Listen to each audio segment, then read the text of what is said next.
Friends எல்லாருக்கும் happy new year இனிய புத்தாண்டு வாழ்த்துக்கள். டேஸ்டியாக ஒரு கோவக்காய் பொரியல் எப்படி செய்யுதுன்னு பார்த்துடலாமா? கடாயில் 3 ஸ்பூன் அளவுக்கு எண்ணெய் ஊற்றிக்கிட்டேன். 1/2 டேபிள் ஸ்பூன் அளவுக்கு சோம்பு போட்டுக்கிட்டேன். வெட்டி வச்சிருக்கிற கோவக்காய் 1/2 ஸ்பூன் அளவுக்கு மஞ்சத்தூள், தேவைக்கேற்ப உப்பு போட்டு தண்ணி எதுவும் ஊற்றாமல் மூடி போட்டு குக் பண்ணிக்கிட்டேன்.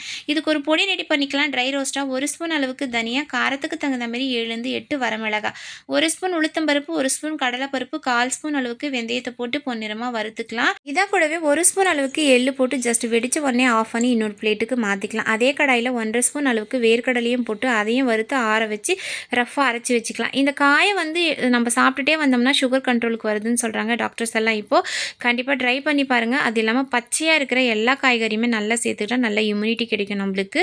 குழந்தைங்களுக்கு கூட கொடுத்து பழகுங்க, நல்லா டேஸ்டியாகவே இருக்கும். இந்தமாரி ட்ரை பண்ணி பாருங்கள். நல்ல காய் குக்காகி வந்தோடனே இந்த பொடியை போட்டு 1 மினிட் குக் பண்ணிவிட்டு எடுத்து சர்வ் பண்ணுங்கள். சூப்பராக இருக்கும். இது ரசம் சாதம், தயிர் சாதம், சாம்பார் சாதத்துக்கு கூட சைட் டிஷ்ஷாக வச்சு சாப்பிட்லாம். சப்பாத்தி கூடயும் வச்சு சாப்பிட்லாம். ட்ரை பண்ணுங்கள். வீடியோ பிடிச்சா சப்ஸ்கிரைப்